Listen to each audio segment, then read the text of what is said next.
So hi guys, welcome back to Media Minds. I hope you all are doing great. आज से हम नया subject शुरू करने वाले हैं जो कि नेविगेशन। तो नेविगेशन बेसिकली हमारा तीन पार्ट्स में डिवाइडेड होता है। एक होता है जनरल नेविगेशन, एक होता है रेडियो नेविगेशन और एक होता है इंस्ट्रूमेंट्स। तो जनरल में बेसिकली तुम्हारे सारे न्यूमेरिकल्स और बेसिक अर्थ के बारे में डिटेल्स, तुम्हारे चार्ट के बारे में डिटेल्स, ये सब आती है। रेडियो नेविगेशन में तुम कैसे कम्युनिकेट करते हो एटीसी से, तुम्हारी फ्रीक्वेंसीज, रेडियो वेव्स, ये सब आ जाती है। और इंस्ट्रूमेंट्स में बेसिकली जैसे हमारा ऑल्टीमीटर हो गया, एयर स्पीड इंडिकेटर, ये सारे इंस्ट्रूमेंट्स के बारे में पढ़ते हैं। तो अब हम नेविगेशन में ये तीनों के तीनों पार्ट कवर करने वाले हैं। तो आइए चलिए आज हम शुरू करते हैं जनरल नेविगेशन से।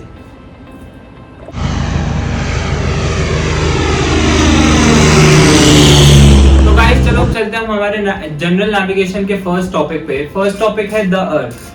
अर्थ हम क्यों पढ़ रहे हैं अर्थ के बारे में? क्योंकि जो नेविगेशन है वो तुम्हें क्या करता है, एक पॉइंट से दूसरे पॉइंट जाने में मदद करता है।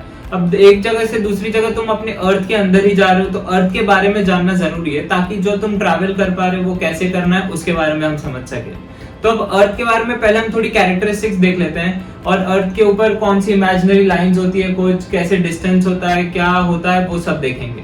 तो पहले हम देखते हैं कि अर्थ का शेप क्या होता है। अब हमने लोअर क्लासेस में पढ़ रखा है कि अर्थ हमारा स्फीयर होता है, पर अब नेविगेशन में हम ये देख रहे हैं कि हमारा जो अर्थ है उसको ऑब्लेट स्फेरॉइड कहते हैं या तो एलिप्सॉइड कहते हैं। अब ये होता क्या है? तो स्फीयर मतलब क्या हो गया कि तुम्हारा जो अर्थ है बिल्कुल राउंड है, बट इन रियलिटी क्या होता है, जो तुम्हारा अर्थ है पोल्स की साइड क्या होता है, थोड़ा फ्लैटेंड आउट होता है। अब हम यहाँ पर एग्जाम्पल के लिए बॉल ले लेते हैं। ये तुम समझ लो ये तुम्हारा स्फीयर है। अब ये ऊपर और नीचे पोल्स हो गए, जब इसको ऐसे हम पिचका देंगे तो ये जो ऐसा शेप बनेगा ये होता है हमारा एलिप्सॉइड या तो ऑब्लेट स्फेरॉइड। तो ये बेसिकली हमारे अर्थ का शेप ऐसा ही है। अब जब ये ऊपर से ऐसे फ्लैटेंड आउट है तो तुम देख सकते हो कि जो तुम्हारा इक्वेटर वाला एरिया है, ये वाला एक्सिस जो होगा ये बड़ा होगा compare to your vertical axis. तो यहाँ पे यही चीज बताई गई है कि जो तुम्हारा इक्वेटर है इसकी लेंथ कितनी होती है 6883.7 नॉटिकल माइल, और जो तुम्हारी पोल की एक्सिस है उसकी लेंथ कितनी है 6860.5 नॉटिकल माइल। नॉटिकल माइल क्या होता है इसको हम थोड़ी देर में और इसकी डेफिनेशन भी पढ़ेंगे। अब जो ये ऑब्लेट स्फेरॉइड होता है इसकी कैरेक्टरिस्टिक क्या होती है, इसका जो हमारा स्फीयर है इसका एक ही सेंटर पॉइंट होता है। सेंटर पॉइंट क्या मतलब क्या होता है कि जो तुम्हारी सरफेस है वो सेंटर से हर इक्वी डिस्टेंस पे होती है, तो ये एक सेंटर पॉइंट होता है। पर हम पहले वाली क्लासेस में ये पढ़ चुके हैं कि अगर तुम्हारा ऑब्लेट स्फेरॉइड है तो इसके दो सेंटर्स होंगे, उसको हमने मार्क कर लिया F1 और F2। इनके कुछ नाम भी होते हैं वो हम आगे चल के देखेंगे। तो बेसिकली हमने फर्स्ट पॉइंट क्या देख लिया, हमारे अर्थ का शेप क्या है, ऑब्लेट स्फेरॉइड या जिसको एलिप्सॉइड भी कहते हैं। गारंटीड मोस्ट मेजरली ये आता ही है एग्जाम में क्वेश्चन, तो ये एक इंपॉर्टेंट पॉइंट है। अब अगला देखते हैं कि कंप्रेशन रेशियो। अब कंप्रेशन रेशियो क्या है, ये बस बताते हैं कि तुम्हारा अर्थ कितना पिचका हुआ है। हमने देखा कि पोल से क्या है, अर्थ फ्लैटेंड आउट है, तो अब ये यही दिखाता है कि वो कितना फ्लैटेंड आउट है। ये पता करने के लिए हमारे पास होता है कंप्रेशन रेशियो। इसका फॉर्मूला बहुत ही सिंपल है, जो तुम्हारा इक्वेटोरियल एक्सिस है उसमें से हम क्या सब्ट्रैक्ट कर रहे हैं, पोलर एक्सिस, उसको डिवाइड किससे कर रहे हैं, इक्वेटोरियल एक्सिस से। तो ये बेसिकली कंप्रेशन रेशियो का फॉर्मूला है, और जब ये वैल्यूज इसमें डालोगे तो तुम्हारा वैल्यू आती है 0.003। ये भी गाइस इंपॉर्टेंट है, ये भी सीधा सीधा क्वेश्चन आ ही जाता है। तो 0.003 तुम्हारा कंप्रेशन रेशियो हो गया। अब हमने ये भी पहले वाली क्लासेस में पढ़ा हुआ है कि हमारी अर्थ कैसे रोटेट करती है, वेस्ट से ईस्ट रोटेट करती है।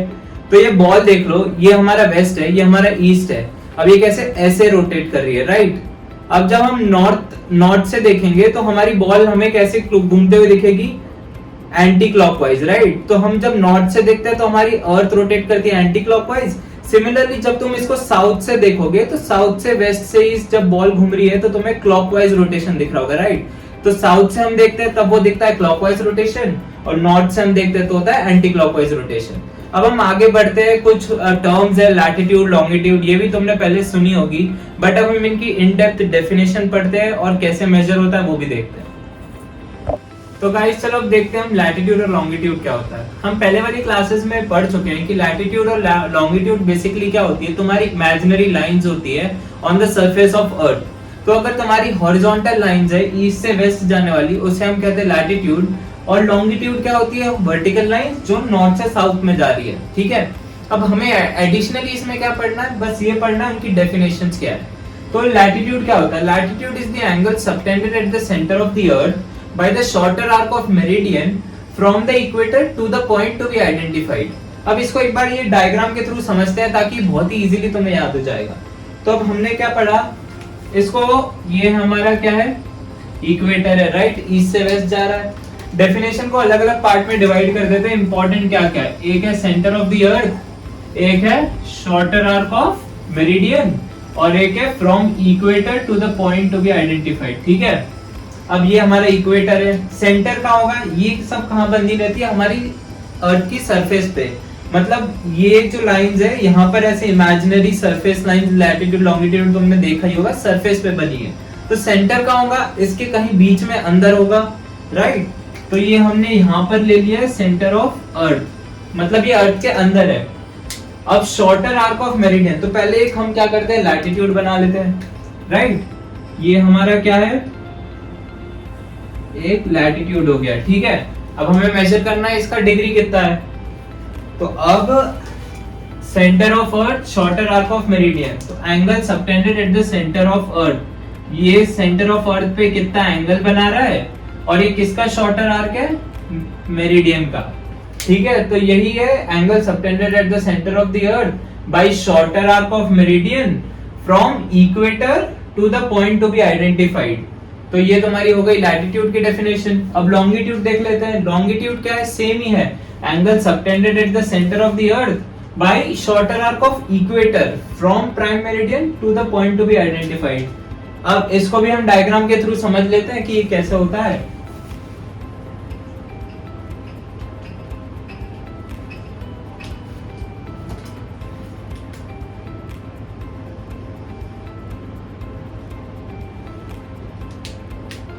ये तुम्हारा प्राइम मेरिडियन है जो कि क्या होता है 000 डिग्री। हमने सेंटर का यहीं पर ले लिया, हमारा पीछे सेंटर, ठीक है। अब हम क्या बनाते हैं, लॉन्गिट्यूड बनाते हैं। ये रहा हमारा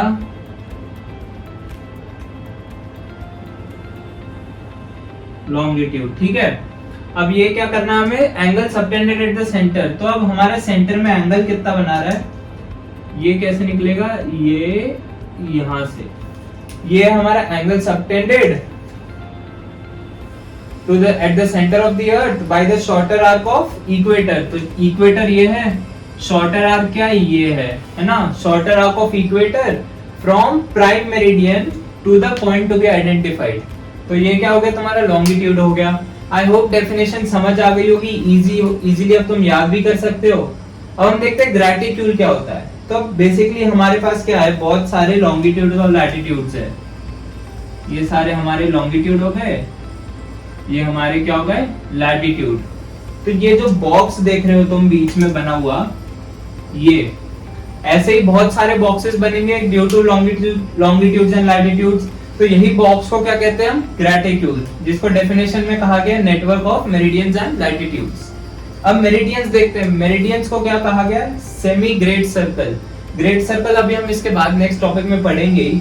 तो बेसिकली मेरिडियंस तुम्हारे क्या हो गए, सेम टू सेम जो तुम्हारे लॉन्गिट्यूड्स है उसको मेरिडियंस भी कहते हैं, बस इसकी डेफिनेशन में सेमी ग्रेट सर्कल लिखा हुआ है। तो अब हम देखते हैं कि ग्रेट सर्कल होते क्या है। तो गाइस हमने जो लास्ट डेफिनेशन देखी थी मेरिडियन की, उसमें क्या लिखा था, सेमी ग्रेट सर्कल। तो अब हमारा अगला टॉपिक यही है, ग्रेट सर्कल। ग्रेट सर्कल होता क्या है, ग्रेट सर्कल बेसिकली वो सर्कल है जो हमारे अर्थ को दो इक्वल पार्ट में डिवाइड करे।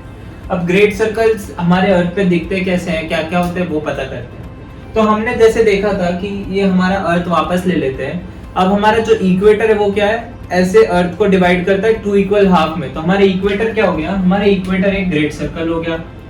अब तुम्हारे लॉन्गिट्यूड्स होते हैं वो क्या होते हैं, जैसे 0 हमारा प्राइम मेरिडियन हो गया, उसके पीछे 180 का एंटी मेरिडियन भी होगा, राइट।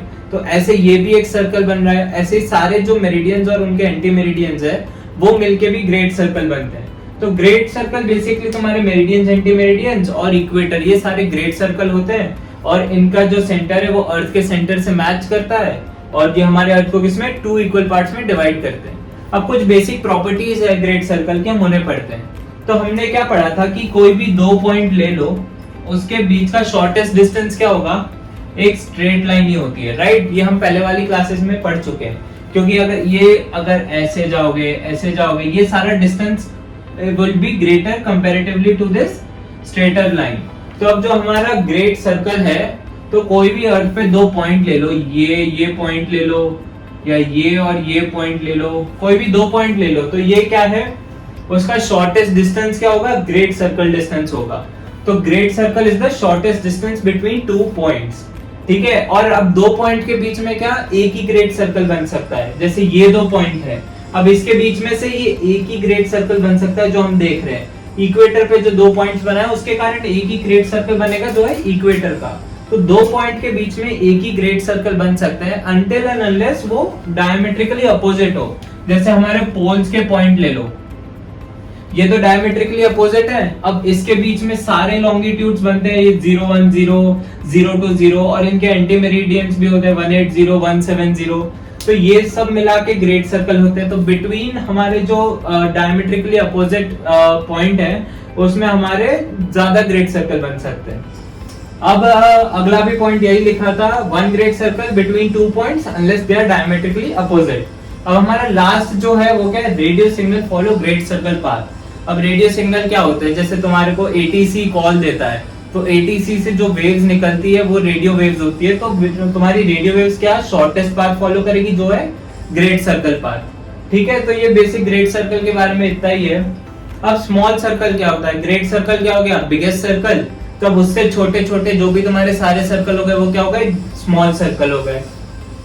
तो अब इक्वेटर बिगेस्ट सर्कल था, उसके ऊपर जो सारे लैटिट्यूड्स होंगे उनका क्या होगा, स्मॉलर सर्कल होंगे वो ग्रेट सर्कल से, तो तुम्हारे सारे लैटिट्यूड्स क्या हो गए, स्मॉल सर्कल हो गए। अब लास्ट पॉइंट है रम लाइन। रम लाइन क्या है, ये ऐसी लाइन है जो सारे मेरिडियंस को इक्वली कट करती है। अब एक बार इसको हम डायग्राम के साथ समझ लेते हैं कि रम लाइन होता क्या है।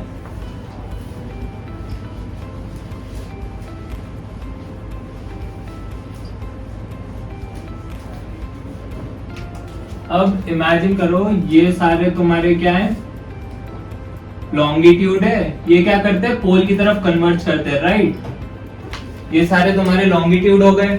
अब रमलाइन क्या है, ये रमलाइन कहती है कि ये सारे जो मेरिडियंस हैं इनको इक्वली कट करती है, ये इक्वल एंगल में कट कर रही है।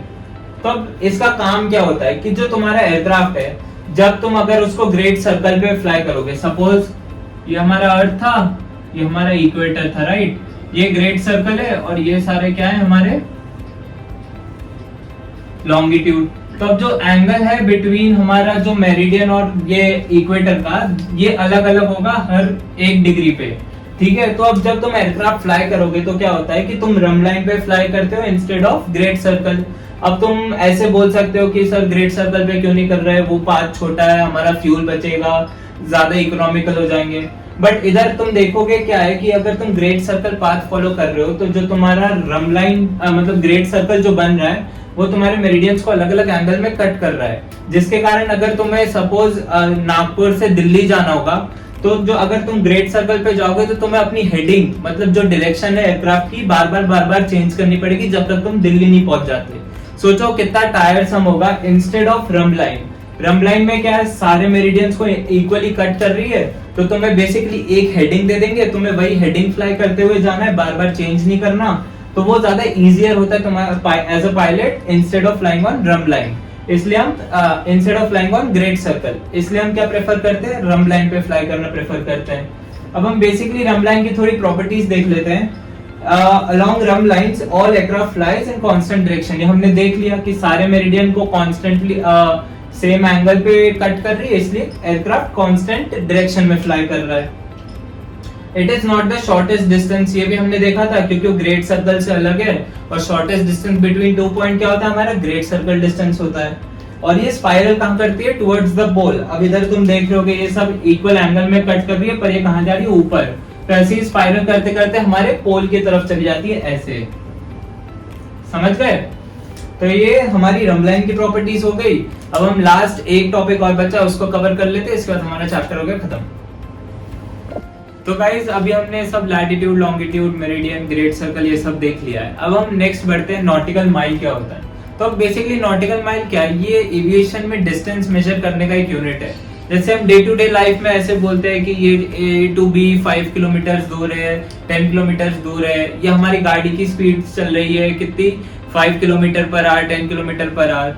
तो अब सेम एविएशन में हम नॉटिकल माइल किलोमीटर को रिप्लेस करते हैं नॉटिकल माइल से। तो एविएशन में तुम सारे डिस्टेंसेस किस में बताओगे, नॉटिकल माइल में बताओगे, और जो स्पीड होगी वो किस में होती है, नॉटिकल माइल पर आवर। इसको हम क्या कहते हैं, नॉट्स कहते हैं, ठीक है।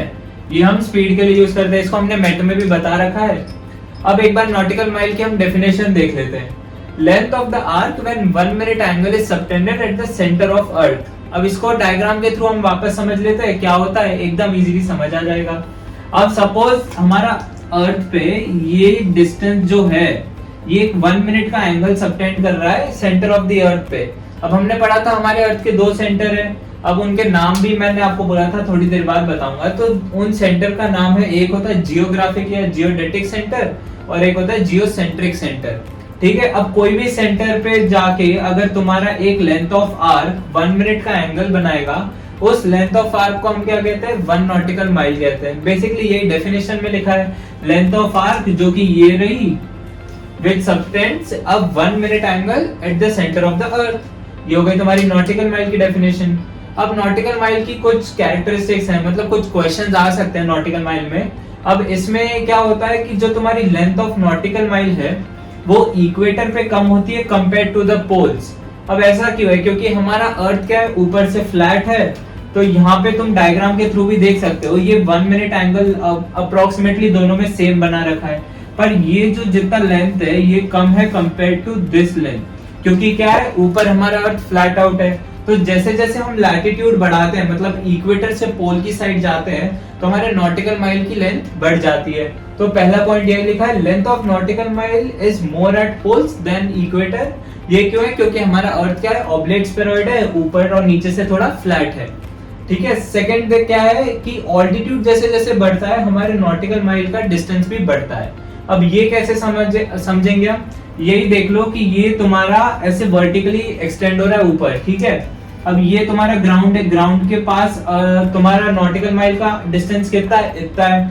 अब जैसे तुम ऊपर जाओगे तुम्हारा डिस्टेंस कितना हो गया नॉटिकल माइल का, इतना बढ़ गया, और ऊपर और ज्यादा बढ़ेगा।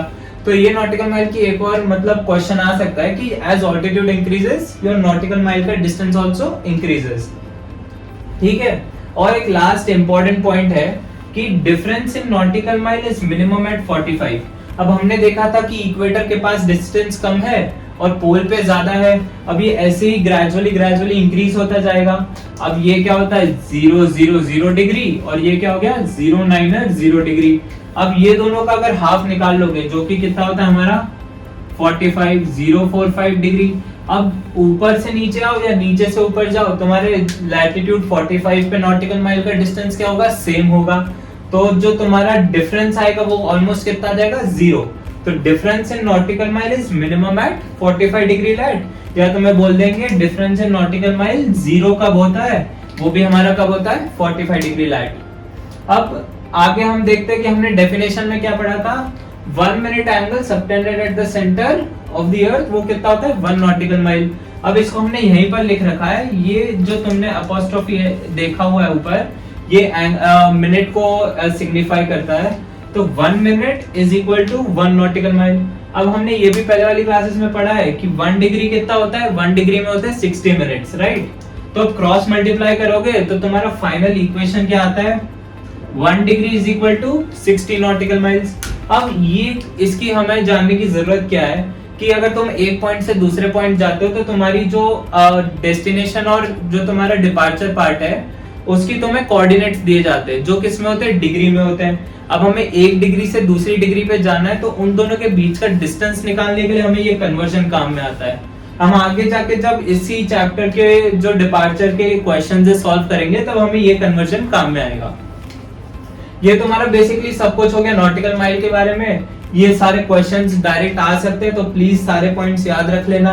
अब आगे हम देखते हैं किलोमीटर, ये भी डेफिनेशन पूछ सकते हैं। तो किलोमीटर की डेफिनेशन भी बहुत ही इजी है, 1/10,000 part of the distance from centre to the either pole.